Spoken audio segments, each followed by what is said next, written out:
In today's business world, change is the only constant, and mastering transformation is the ultimate key to success. Welcome to Shift and Thrive. I'm your host, Natalie Nathanson. Each week, we'll bring you conversations with CEOs who delve into how they successfully drove critical change in their organization. This show is sponsored by Magnitude Consulting, bringing you the thinking power of a growth consultancy and the getting it done power of a full-service B2B marketing agency. Welcome to a special edition of the Shift and Thrive podcast, our new go-to-market miniseries. If you're a CEO or business leader wondering how your go-to-market strategy needs to evolve right now to meet today's market realities, this episode's for you. We're going to explore hard-earned go-to-market truths, what's working, what's not, and how smart companies are adapting their sales and marketing strategies to drive real growth in today's environment. And to kick things off, I am thrilled to welcome someone who's seen go-to-market from every angle, as an operator, a strategist, and now venture advisor. Scott Brown is a partner and head of platform and go-to-market at Cervin Ventures, an early-stage VC firm with around 50 companies in their portfolio and a reputation for hands-on support and driving excellence. Scott's career spans over 2 decades across enterprise tech, from working with hyper-growth giants like Cisco and Google to early-stage startups and AI companies. And today, he works directly with founders to help them build and scale their go-to-market engines, developing playbooks, aligning teams, and helping to diagnose what will help them accelerate their growth, all of which are topics I know will be top of mind to our listeners. Scott Brown, welcome to the show. Thank you. It's a pleasure to be here. And thank you for such a wonderful introduction. I feel so honored. I think your background is just so interesting for the topics we're going to be covering. And so I'm very excited to dive in. And, you've spent your career really helping companies build or, retool their go-to-market engines, especially, I presume, in moments where something either has to fundamentally change or has to get put in place for the first time. So to kick things off, I'd love if you could maybe talk about a go-to-market strategy or change that you led that had meaningful impact on the business. And maybe first share, what was happening in the business at the time, what took place, and then I would love to dive into some of what you learned from that. Sure. That's a lot to cover, but I'll do my best. It's interesting you said that I've seen it from all angles. And what's interesting is there's always something new to learn. So I think a good example of something I learned most recently, I was, before joining Cervin Ventures, was CMO of an early stage fintech startup. And the shift that we saw is I was working with a traditional chief revenue officer who had a direct outbound sales motion for our deals. And we were working on securing private capital for startups, essentially, from institutional investors. So these are smaller companies who just don't know how to access private capital. And we were making that accessible to them through a more data-driven process. And initially, all the CRO wanted to do was outbound sales, and deals were taking 9 to 12 months to complete. They were huge deals, but it was very sporadic. And one of the things I noticed, given my background coming from places like Google, is I'm very data driven. And I was looking at the numbers and seeing that we had a lot of inbound leads coming in that the sales team wasn't pursuing or qualifying. And those deals were much smaller. So the sales team and the CRO weren't as interested in them. And I could see that we had a lot of intense signals about those companies. So they were doing things like uploading their financial data so we could actually see how qualified they were for getting institutionalized capital. And I couldn't convince the CRO or the sales team to actually look at those inbound deals because literally they were a fraction of the size of these big whales that the sales team was pursuing.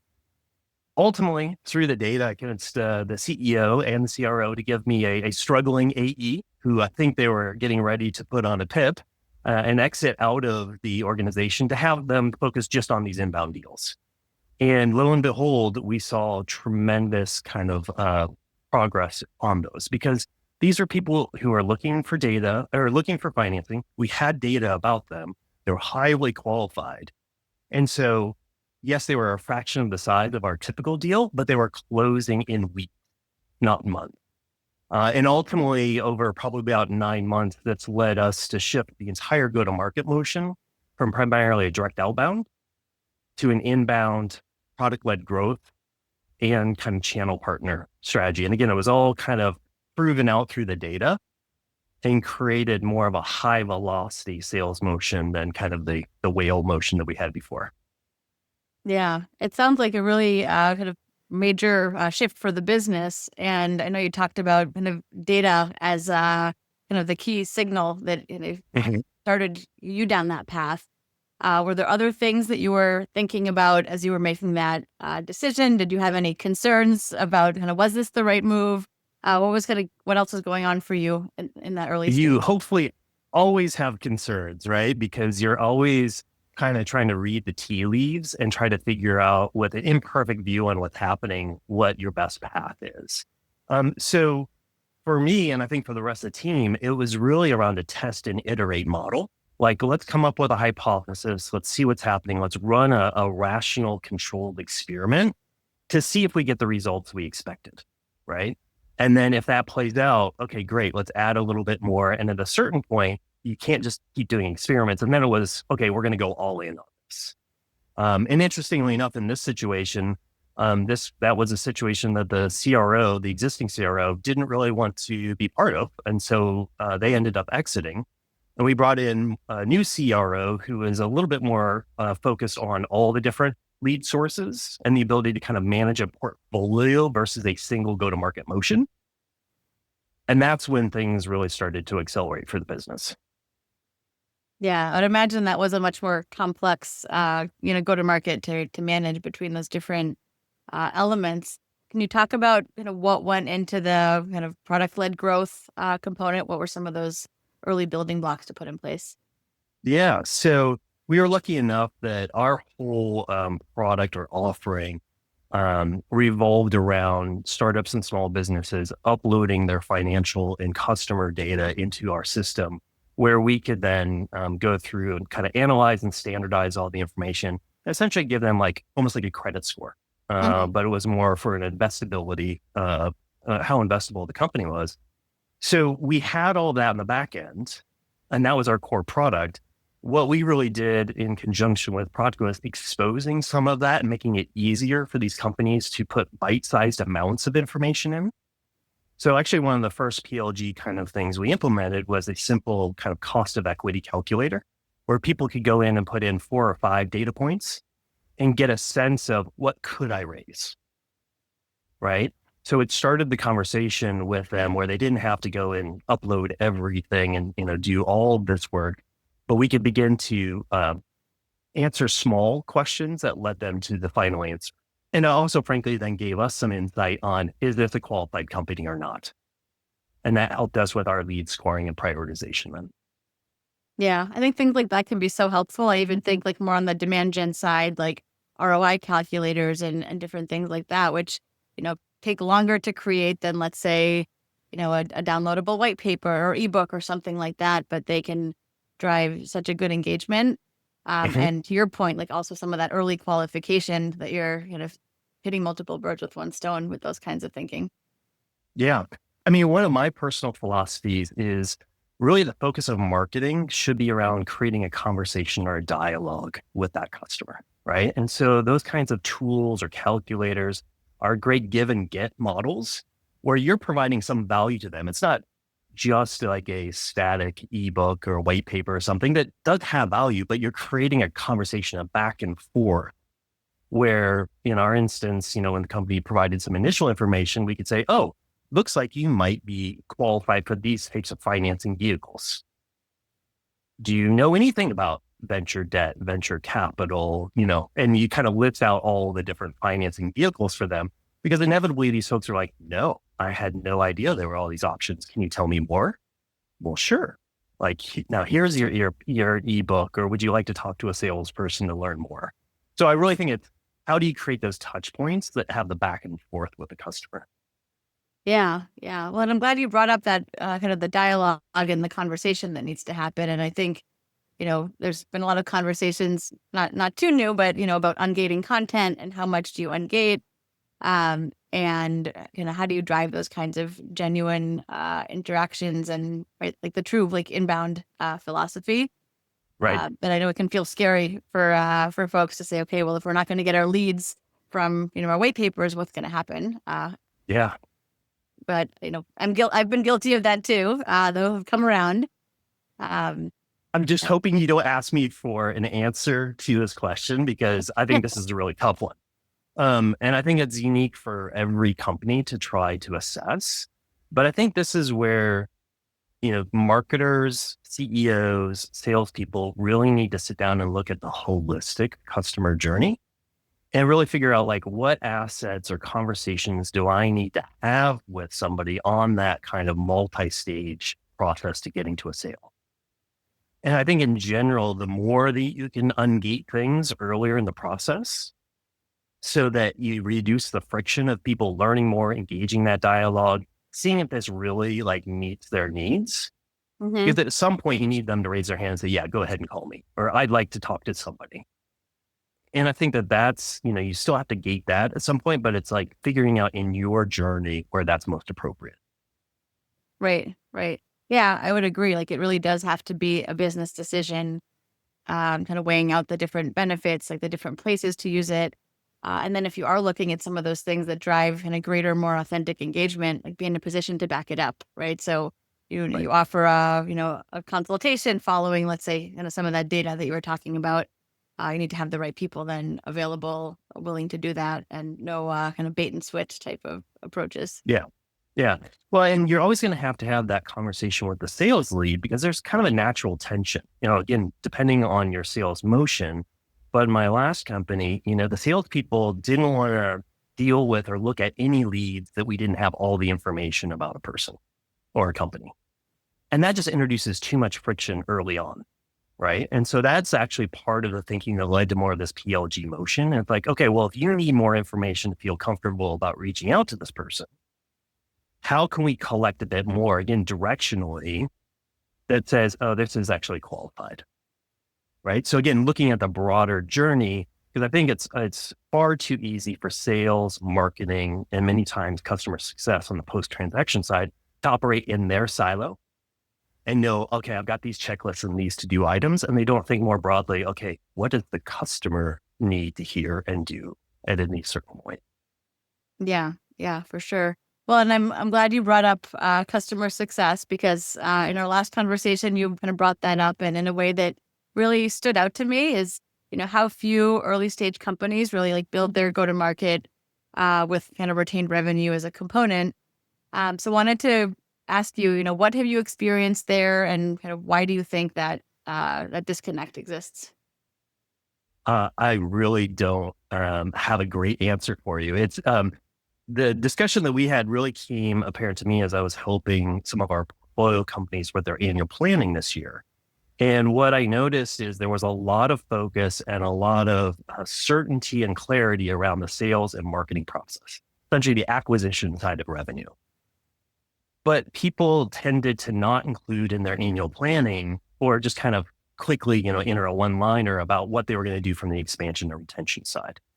Which, once I saw that across 3 or 4 companies, it was suddenly like, wait a minute, why are we not spending more time and effort understanding the retention side? Since we all know it's far more effective and efficient to retain and expand a customer you already know and have a relationship with than to go get a new one. And I have to admit, I've been out talking to smart experts like yourself, like trying to figure out, like, why is it that, especially in early stage, customer success doesn't get the attention that it deserves? And there's a whole number of different factors that could be in there. It's typically that's not where founders focus, or they've had a lot of experience from. They tend to hire a more junior kind of like customer support person versus customer success, who's just really focused on like break fix or onboarding or things like that, and not necessarily the relationship management side of CS. But ultimately, from a structural view, I still think we have an issue that sales, marketing, and CS aren't always on the same technological systems. They don't use the same language, and they don't talk about the same kind of customer journey, which is really unfortunate, because I think going forward, the entire go-to-market team, the acquisition and the retention side, needs to be fully aligned and on the same page. Mhm. Yeah, I think you touched on a lot of the areas that, I've experienced, and you said small companies, but I think, I know some big companies that struggle with this just the same. I think because they have more kind of manpower, on the marketing side, there might be kind of a customer marketing person or department or whatnot. But that misalignment of incentives can be just as challenging. And I was talking to someone that's at a kind of big enterprise software company with tens of thousands of employees, that is experiencing a lot of churn, and it's not as much because of the product. It's kind of lack of connection between the renewals team, sales engineering, and definitely kind of marketing kind of off to the side in that. Mhm. And so it's such a big opportunity, but I think a lot of it is like what you said. If there's junior people, they might be thinking of kind of more of a check the box kind of moment rather than like feeling like they're really in it with the salespeople, with the sales engineering team around kind of customer behaviors, and then kind of on a customer client by client basis, and then what do you have to do programmatically and organizationally. Mhm. Mhm. And, you've talked to a lot of founders and CEOs and leadership teams. Like for you, what's the signal or the kind of red flag that actually makes somebody pay attention to the customer success side and actually say, oh, this is now when we need to invest? Have you noticed any common threads on that? Yeah, I mean, I think unfortunately it's usually noticed when it is too late. So when you see the churn numbers going up, or you're not hitting your new business numbers or revenue numbers in general, and then okay, like what are the different levers we have to push and pull? Yeah. I think there's an element that you get, especially at an early stage company, you get such a collective like adrenaline hit from kind of the new logos, and knowing that you need those, that can, sometimes come at the expense of the kind of existing business. And Mhm. then I think sometimes just a lack of understanding of what are the things that people outside of sales or outside of customer success can be doing programmatically, and what is the role that like marketing can play in Mhm. that to alleviate some of the kind of heavy lift or look for those early signals. But I think having a bigger focus on those leading indicators versus just the lagging ones is really kind of what needs to happen. Yeah. I know. I think you're spot on because it seems like you don't focus on customer success until it's a problem. And at that point, it's too late. Right. I mean, yes, you can kind of kludge something together and make it work, but just think how much more effective you could be if you actually laid that foundation early on and actually had sales, marketing, and CF at least talking the same language, right? So that to your point, you can identify those leading indicators of potential churn or risk or even product deficiencies earlier on and kind of approach it from a unified go-to-market perspective. Yeah, yeah.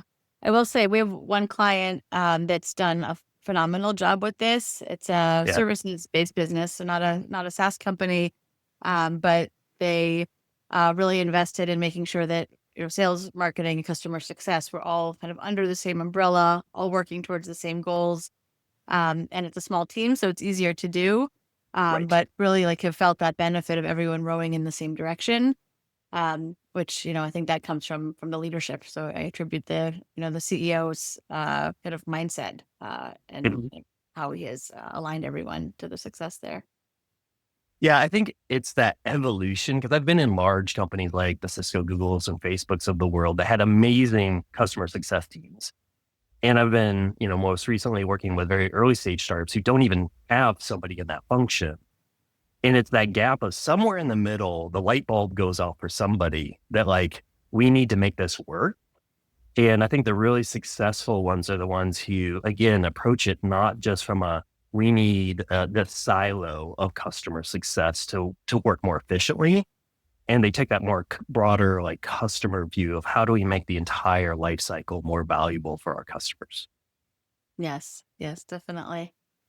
So Scott, I'd love to shift gears a bit. We're talking about some of those kind of strong foundations for a go-to-market strategy. We know that the way strategies are executed these days are evolving fast, especially with Mhm. AI and how it's reshaping how we kind of build, test, scale, go-to-market efforts. And Right. there's people all over. the map from leaders still trying to figure out kind of what is this and what do I do with it? Others who have it embedded more deeply. We know it's a moving target. As you learn kind of the technologies in their current state, they look different a week or a month down the line. Right. But wanted to hear kind of what's your experience been with kind of AI's impact. And I guess kind of mostly generative AI, but we can speak more broadly. Sure. Uh, how has it improved like either your team's efforts or a portfolio company? Do you have any examples there? Yeah. So I'm surprised it took us this long to talk about AI since it's like, the topic du jour. Um, Look, I think we're still at the very early stages of AI. I think we can all acknowledge this will be transformative, not only at a like individual workflow level, but at an organizational level. And I don't think we truly understand how much more efficient and effective these technologies will make us in the future. Now, I would say a lot of this is still, it's still being baked because to your point, the technology is evolving. We're figuring out how to use it. People are adjusting their workflows. So in marketing specifically, I've seen a lot of my team and the teams I work with are using AI a lot for kind of the market research side of things and just exploring new ideas, making sure that they aren't just filtering out based off their own experience, opportunities that could be really valuable. And then I'm seeing a lot of use in the generative AI content development side of things, either by helping, co-pilot in terms of writing materials or sequences or things like that, or creating derivative works. So taking a video like this, repackaging it into a blog post, repackaging it into 3 social media posts, things like that. And that seems to be where I'd say the most value has come from recently. Where I think we're going next, and what I haven't seen quite yet, is kind of the orchestration, especially on the go-to-market side. How do I get strategy, content development, and distribution to all work together? Because I think the strategy and distribution side are still fairly manual processes today, because you need a human to have that insight, that intuition, to put together the strategy to target the right audience. Yes, they can really benefit from having the AI companion help them build all that content, but then deciding how and where to distribute those assets and messages is, I still think, the realm of the human today. Yeah. Um, I agree with that. Like the disparate systems and, there's the orchestration piece being an important one to look at. I think if you think of how many times people are still like copy pasting things, or Mhm. even with systems that have existed for a while, not very well or fully integrated, I feel like we still have a long way to go, and things that are very Mhm. possible and feasible with kind of technologies that have been around for a while, Mhm. but seem to still get hung up in those places. Um, so I think as it happens and as it continues to evolve, it'll happen very quickly. But also understanding the risks, and the more of these kind of orchestration and workflows that you have, the more room there is to miss that something in there wasn't right. And I think we talked about Right. this a little bit when we spoke before, is making sure you get the right foundations in place, because AI is a force multiplier. But if you're pointing it in the wrong direction, you might be accelerating something that is broken, and you might not even That's know right. it as quickly. So I think there's some big risks there as well. You're right. I mean, I think it comes down to when I talk to my portfolio company leaders, especially the CEOs who are like, I want to have a marketing team of one. I want an AI agent to do everything. And it's like, okay, what are you really trying to do? Like, what's the job to be done that you're trying to use an AI tool to either automate or make more efficient? Right. And I think it's getting down to those kind of fundamentals of like really like thinking about your business and re-engineering the process and workflows you have to leverage the tools of today. Right. So the story that you alluded to that we were kind of laughing about earlier was I was working with a portfolio company whose email deliverability for outbound sales like plummeted.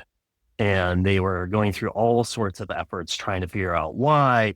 They rewrote all their sequences. They came up with new assets. They spent all of these weeks like using fancy tools to like optimize the flow.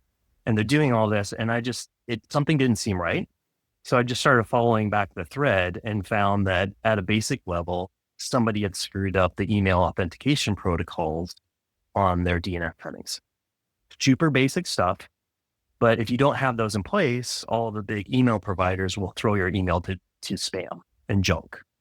So what had happened is somebody in IT had made a typing mistake on the DNS settings, and suddenly all the marketing programs, got cut in half. And here the marketing and sales teams had spent all this time and effort using fancy tools trying to rework things when it was really more of a foundational effort or a foundational issue that nobody took the time to think about because they were so focused on using these new tools. And so every problem looks like a nail now because people have the hammer of AI and they're just looking to use it. Yeah. I mean, I think that example just shows the kind of detective work that you have to do to figure out kind of what's not working. There's also a chance that they wouldn't have been caught if maybe something else in the campaign, maybe personalization or something like that, had created a counterbalance where that had gotten better than average results, that you don't know that there's something broken that's actually holding back a campaign from being more successful. So I think understanding that it can be something in the systems, like the kind of technical backend, like that example, it can be the messaging, it can be, a personalized campaign that fell flat. It could be going back to the ICP might not have been right. Just so many different places you need to look. Yeah. And I actually worry about the next generation of marketers in particular who won't have had to kind of work through the trenches and beat their head against the wall, like learning a lot of these manual processes and seeing like, oh, if I do X, Y happens, or, oh, I should go take a look at these things. I mean, the reason I went to look at the email authentication protocols is I worked for a startup once that was put on the email blacklist for spam because they didn't have these things, right? And so I knew I knew how difficult it was to get off those lists. It's like, oh, let's make sure that those foundational elements are in place. But the next generation of marketers, if they start at the very top with these AI tools and they just input something and they get an answer back and don't necessarily kind of dig more deeply to figure out why is it saying that, I don't know what's going to happen in the long term. Yeah, I think there's such big implications. I've had maybe 3 or 4 discussions this week alone on this kind of a topic is, how do you invest in kind of the younger generation, the people early in their careers so that they can kind of learn the ropes. And I think it's the using kind of AI and automation and all of that puts a greater onus on each person that is kind of orchestrating to have a more critical eye, to look at kind of all the details. And, you have something that looks or sounds good. It's hard to, for someone to have a discerning eye when they maybe don't know what good looks like or don't have kind of the years of experience to kind of coach that into. Yeah. I mean, a saying along those lines that CRO in our portfolio company told me about a year ago when everybody was starting to implement all the AI tools. He's like, I asked him like, hey, are you excited to give this to your team? And he's like, I am really excited to give this to my top 1% of sellers. And I am deathly afraid to give it to the 99% of the others because I don't know that they will know how to use it well. And I actually think that they could destroy value and irritate customers because they're not thinking through, how do I use this tool to enhance my selling capabilities, not just do it for me. And I think that as like business leaders, that's something we're all going to have to really watch for, is making sure that we're just not outsourcing to AI, but actually using it to enhance all of our existing capabilities. Yeah, I think that's a really powerful way that that person articulated that, because as soon as you started saying it, I could completely kind of appreciate and internalize what that person was thinking about, and I think it's spot on. You must have been on the receiving end of some poor sales interactions at some point in your career to know like what could happen if you arm somebody with even more tools. Yep. Unfortunately, throughout my career, but I think now, right, we see some of these like AI personalization campaigns, and they could really fall flat. I actually had a funny story about one of those, like an AI gone wrong. It was a colleague of mine. They got a personalized email, I think from her supermarket or something. And it was, hey, like, it's your birthday. We thought you would love this. And then you could tell that thing that was generated. And it said baby carrots. Like, here's your treat for your birthday, some baby carrots. And it must have been something that, in her shopping history, but not exactly the birthday treat that she was looking for. Right. So it was more funny than kind of a terrible like PR fail. But those are happening too. Well, absolutely. And that's why, especially in these early days, it's so important to keep the human in the loop and do kind of like what I talked about doing at my last startup job is like the test and iterate model, right? Like, don't just turn on an AI chatbot and send it out into the wild. Like, do selective tests. Make sure you really, honestly, you should spend as much, if not more time training your AI as you would a new human employee. Right? Because first of all, in that training process, you're going to probably learn a lot about your organization and your existing processes, but also like this is now going to be your brand representative to the world or your internal teams or however you're using that AI. Let's make sure it's accurate and actually, again, enhances the interaction, not destroys value. Mm-hmm. Yeah, I think it's a good proxy for someone to think about. And even when early in the ChatGPT days, someone had said, talk to it like you talk to kind of an intern or someone, right? Someone kind of new Right? coming in. And I think that has definitely been like an easy kind of rule of thumb to give to others who are just getting started in that process. Yeah.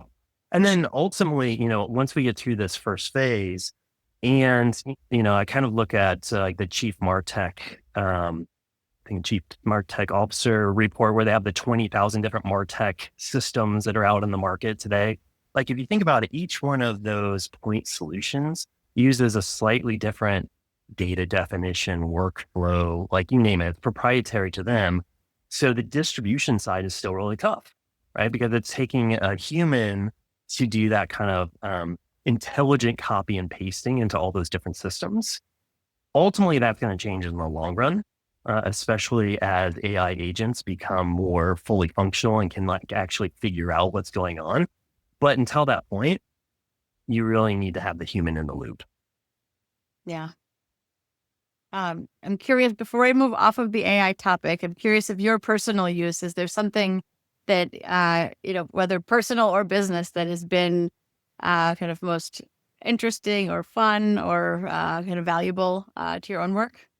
Oh, so many different options. I use ChatGPT a lot. Again, as like a writing co-pilot to help me kind of refine and make sure that I'm thinking about all the different things, all the different points or information I want to provide. The image generation stuff is great, but truly where it probably has the most value in my day to day is just the data enrichment we do, both with our existing portfolio companies as well as we source new deals. So things that, I used to have to put a human analyst on and it would take a couple of days for them to sort through all the PitchBook and Crunchbase and filings and all this stuff. Now you can literally put into one of our AI tools and start to not only get information and insights very quickly, but have a conversation. Back to our point about treating it like an intern, having a conversation with that data is like, oh, that's interesting. Tell me more about XYZ, or what about this aspect of the business? And it just accelerated the process. Yeah, I like that. It's just so many examples like that from so many different places that it can have such a big impact. Things that we now take for granted as, oh, this is a simple Right. thing, was going to be my comment, but realize a few years ago that didn't exist, right? So, Right. And even down to vacation planning, like we couldn't figure out what we were doing as a family. And so I just put a prompt into ChatGPT, gave it all the parameters, the budget, the school timeline for when the kids were out of school and everything, and just said like, hey, if you've got 7 days to go to these 4 places, what would you do? And give me specifics, right? And it just accelerated that whole research process rather than like sitting down, for weeks reading magazines and books and talking to people. It was like we had 4 options to discuss as a family. yeah, I love that. I had a similar one last weekend where my son is in 5th grade, so he's finishing elementary school. There's all the kind of year-end activities, including distributing lawn signs to all the families of fifth graders to say, hey, congrats to our graduates. So Uh-huh. I was one of the parents that was, had a stack of names to drive around and drop off the lawn signs. And I asked ChatGPT, I said, here are the addresses. Tell me kind of the best way to go. So it was route Brilliant. optimization, right? Um, Little things like that, but it's that hit of mindset of, how can you use this differently? That is fantastic. I definitely am going to steal that and try to use that myself. I mean, I will admit I like to cook. I have also been known to pull up ChatGPT and say, "Here's what's in the refrigerator. What can I make with this?" And again, it's like, is AI going to cook it for me? No, but like having it say, "Oh, did you think about these three different recipes?" was actually really helpful because it's like, oh, okay, great. Now I don't have to actually put in the thought or cook the same old thing that I always do. Yeah. ChatGPT actually is my favorite cooking partner because I too love to cook. And you've always liked to look at a recipe, but then not kind of come back to it. So use it for inspiration and then kind of go and do my Uh-huh. own thing. And I find that works really well with ChatGPT, similar to what you're saying. Like, here are my ingredients. Here's the kind of general direction I'm thinking. Like, what are some ideas, or what do Right. I do with this one ingredient, or things of that nature. So it's a lot of fun, and kind of that blend of bringing some new expertise and information, but then uh, the human creativity on top of that. Yeah. I mean, you've just taken my example to the next level. And again, I'm going to steal all of your expertise and do this. But I think, this is a great reminder for like all your listeners and the founders and CEOs. You just have to get out there and talk to people about like, how are they using AI? What has worked? What has not? Because we're still in the very formative stages of all this. And again, we know it will be transformational, but is that going to be next week or is it really going to be 3 to 5 years from now? Like it's still unknown. It's still valuable today, but it can always be better. And couldn't agree more. I could talk about AI all day long. Would love to get into some other topics though with you, because I know you have a lot of expertise to share. So thought we could talk a little bit about alignment. Usually talk about sales and marketing alignment, but I think given what I know your experience has been, I think looping customer success into that fold as well is important. So tell me about, how do you think about this, and what do you see working well in today's environments? Yeah. So I think, there's been a lot of discussion and a lot of work that's been put into sales and marketing alignment. And I think that's a great conversation to have at an industry level. I think ultimately it comes down to individuals. And you literally need to have the CRO and CMO or whoever the leadership level you have in those functions really be connected at the hip and know that they are mutually responsible for each other's success. Because this whole finger pointing on sales and marketing just needs to go away. Like you're both revenue generating teams, you're supporting each other in very different ways. Like you just need to work together. Um, Most recently, as we kind of talked about, like I increasingly realized the customer success folks have been left out of that conversation. And I'm still trying to figure out why or how to get those customer success people like an equal seat at the table. And so there's been some interesting ideas and whatnot thrown around about like, hey, do we actually need to have now the go-to-market function reports to somebody like a COO who can implement a common operational framework and data model and everything else to force the teams to work together? Or how do you, make sure that that three-headed monster actually is working together? And ordinarily, a lot of people will say, oh, that's the CRO's responsibility. I would agree if the CRO was truly a CRO, but most CROs that I engage with are frankly just chief sales officers, and they will always come back to that sales first mentality and not create a big enough sandbox for all three functions to work together. Yeah, I've had that similar experience with CROs, and I think I've worked with some fantastic, very talented CROs. But the reality is, they usually have the sales background. They're lucky if they have some like hands-on marketing experience, but in my experience, usually not. And so I think that does a disservice to the organization. Right.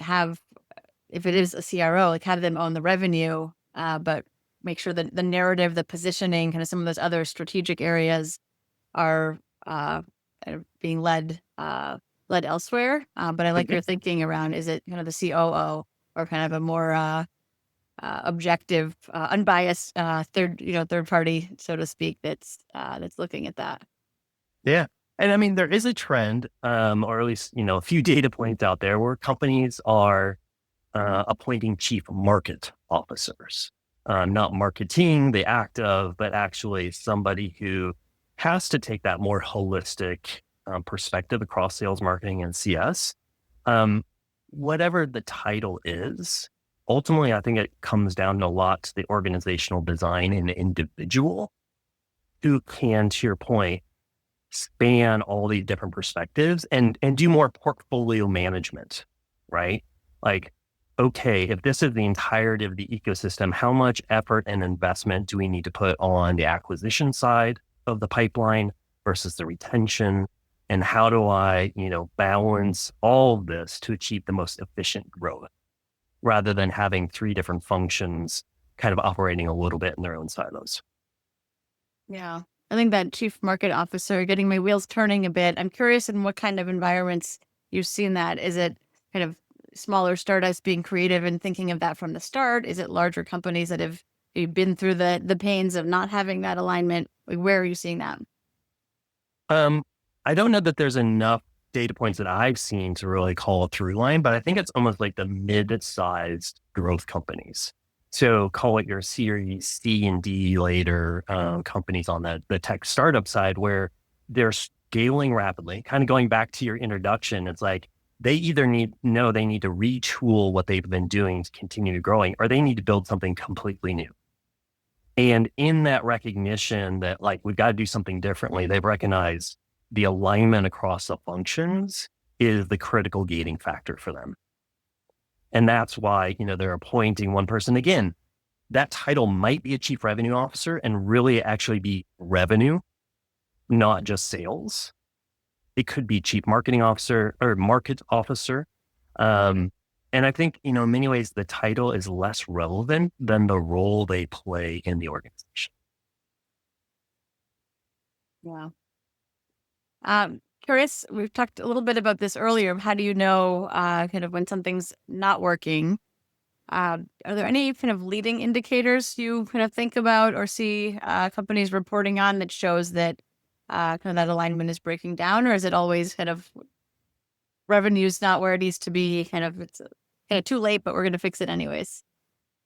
I think that signals and leading indicators are always different, but I think especially for CEOs and founders, watching the conversations at the board level, and when things start to look like they're a little soft or not working perfectly, like what's the team's response, right? If it's immediately the head of sales saying, well, the leads we're getting from marketing are crap, or CS is like, well, we can't retain customers because the product is junk. That I think is a huge leading indicator that you've got an issue, because you should not be having those sorts of conversations at a board level. Those function leaders should be having those types of conversations and coming to some sort of resolution much earlier in the process. I think that's what I kind of watch for. I mean, yeah, no, I like that. And it's an easy one to pay attention to, right? So for all the CEOs listening, like if you hear finger pointing, right, start to dive in and figure out how to make it a case where everyone needs to be rowing in the same direction and kind of working in the right way and not getting to that point of needing to point fingers.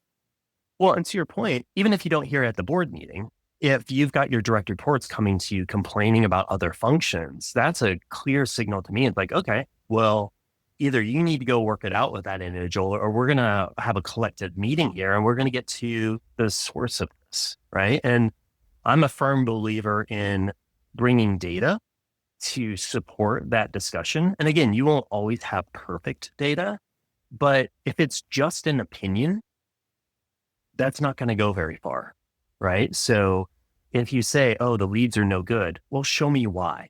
Like, what's happening? Can you can you point to a specific issue, activation, segmentation, whatever it is that is causing you to miss your revenue numbers? If not, you need to go do more research and diagnose what's going on and propose a solution. Yeah. And be ready to accept whatever the answer is, so to speak, of what the data shows. Because there's been times when we've gone through some of that analysis and kind of where things are breaking down and looking at funnel metrics and all of that. And in one case, I'm thinking of, the variable was the new salesperson that had joined, and looking at the data. And it's a tough message to deliver. But you're trying to fix a revenue problem in the business. It's bigger than any one person or one campaign or program or whatnot. Right. But what I just heard you say is you had a system that was instrumented well enough for you to go through the entire process and flow and figure out, oh, we think this is the issue. Right. And I think another thing that leaders need to keep in mind is that, okay, well, if you're not 100% confident that that is the issue, run a controlled experiment. Like, figure out like what you want to test. Maybe that salesperson who is causing you issues, maybe they've been dealing with all the inbound leads and the inbound leads aren't good, right? What happens if we put them into a different sales motion, or we give them a different lead set, or we get them training? Does that improve things or not? Yeah. Don't jump to conclusions, right? Look at the data, dig in where the data shows, and then make sure you're kind of solving for the right thing and with all the right assumptions. Right. And I'm a firm believer, you do need to be decisive in your actions, but especially when you're dealing with human beings and people and staff, I always think that you need to test a few things, just to confirm, like, is this really what's happening, before you just make a knee-jerk reaction that's going to impact somebody's life. Yeah. Yeah. Very important point, and one that I wish more leaders kept in mind these days. That's a whole different topic. Yes. Yes. So, Scott, before we, get nearer to wrap up, I'd love to Mhm. zoom out a bit. And given kind of all your experience in go-to-market, is there something that you wish more CEOs understood kind of more generally about go-to-market strategy, or kind of another common mistake that you see when they're trying to scale up? Yeah. I think, look, I never aspired to be a CEO or founder, because that's a whole different set of decisions and anxiety and priorities you have to juggle. So it's a little hard to, say, hey, you need to pay attention more to the go-to-market function. But I think one of the biggest mistakes I see is CEOs and founders don't spend enough time truly understanding the go-to-market, and in particular, the marketing uh, craft. Like, what does it take? How much effort and investment does it take the team to actually put things in the market? And then how long should we anticipate before we start to see those results? So I see a lot of folks who, expect instantaneous results from marketing. That's one reason why I think the tenure of a CMO is so short right now. Is, they expect, first of all, hey, do a complete rebrand of the company, have it launched in the next week, and show me results the following. It just doesn't happen like that, especially if you want a high quality product. So I think the mistake of not having empathy for the team. Obviously, you still need to hold them accountable and, push them hard, but like, actually understanding what they're doing and why it's important is, I think, something that a lot of leaders overlook. And they just assume that marketing is running some flashy campaign, not pulling in deep customer insights and helping inform sales and product on what actually needs to be done, and some of the more deep work that marketing can do. I think it can be hard to find that right balance of like how close do you stay to it? How much do you pull yourself out? And I think the temptation, especially for a CEO or founder that does not come from the go-to-market side, maybe that's more technical, of they hire their first senior salesperson or senior marketing person and feel like they can now kind of wash their hands of that part of the business and go focus in kind of their own core competencies. But as we know, there's an element where the CEO always needs to stay at least close to the narrative, even if they can kind of pull further from kind of pipeline and what are the campaigns. And so you don't want someone too involved because that can do a disservice to the business and where the CEO's time needs to go. But there's kind of a careful balancing act there. Absolutely. And I think CEOs and founders always need to stay focused on the vision part of that narrative Yes. and like continue to articulate like where is the company, the industry, the sector going, and what is the company building to kind of support that vision, right? So in some ways, it's a yin and yang.